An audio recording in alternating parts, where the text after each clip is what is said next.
Assalamualaikum warahmatullahi wabarakatuh. Selamat pagi, salam sejahtera bagi kita semua. Di video kali ini saya Alifa. Di sini saya akan memaparkan materi mengenai Star Blackbird. Baik, langsung saja. Yang pertama yaitu istilah. Istilah dibagi menjadi 6. Istilah Star Blackbird: tindak pidana, delik, perbuatan pidana, peristiwa pidana, perbuatan yang dapat dihukum, hal yang dapat dihukum, dan banyak lagi pendapat-pendapat para ahli mengenai Star Blackbird.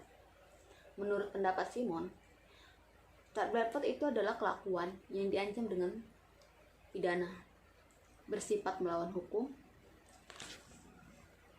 berhubungan dengan kesalahan, dilakukan oleh orang yang mampu bertanggung jawab.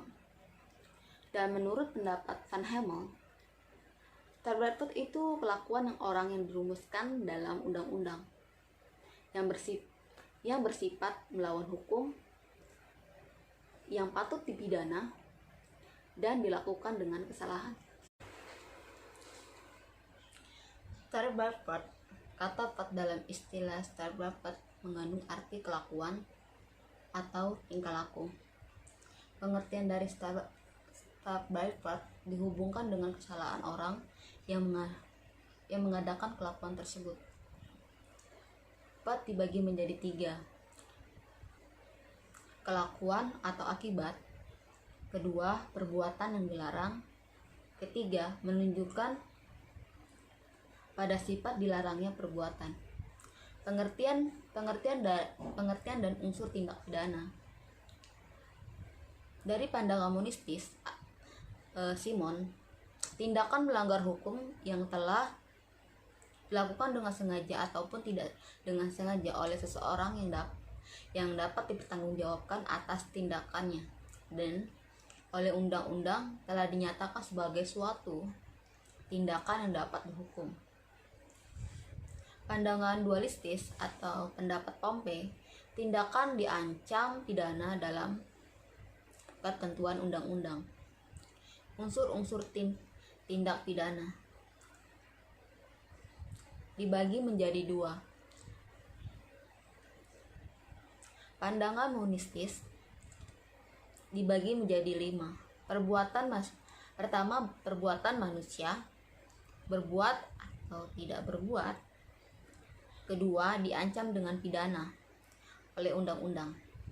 Ketiga, melawan hukum. Keempat, dilakukan dengan kesalahan. Kelima, oleh orang yang mampu bertanggung jawab. Pandangan dualistis dibagi menjadi 3. Perbuatan manusia itu sendiri. Kedua, memenuhi rumusan undang-undang, syarat formil. Ketiga, bersifat melawan hukum. Syarat adanya pidana.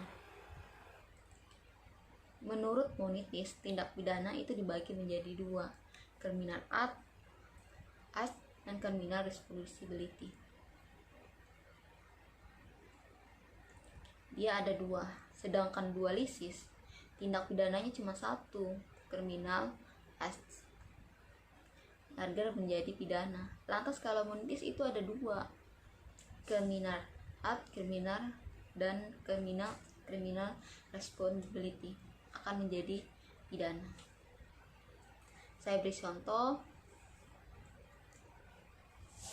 Si A, orang gila, mengambil sepeda motor milik orang lain secara melawan hukum.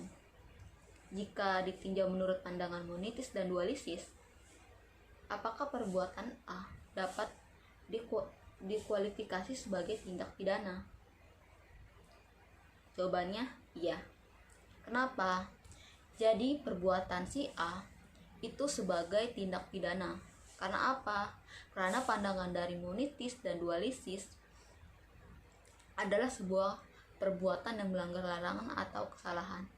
Kenapa? Si orang gila itu mengambil motor orang lain secara hukum, berarti dia salah. Dari pandangan monistis dan dualisis, itu adalah tindak pidana. Subjek tindak pidana ada dua. Pertama, manusia. Dari manusia itu kata-kata atau barang siapa, jenis sanksi pidana, syarat adanya kesalahan. Kedua, itu koperasi atau badan hukum. Sekian materi dari video saya. Terima kasih. Wassalamualaikum warahmatullahi wabarakatuh.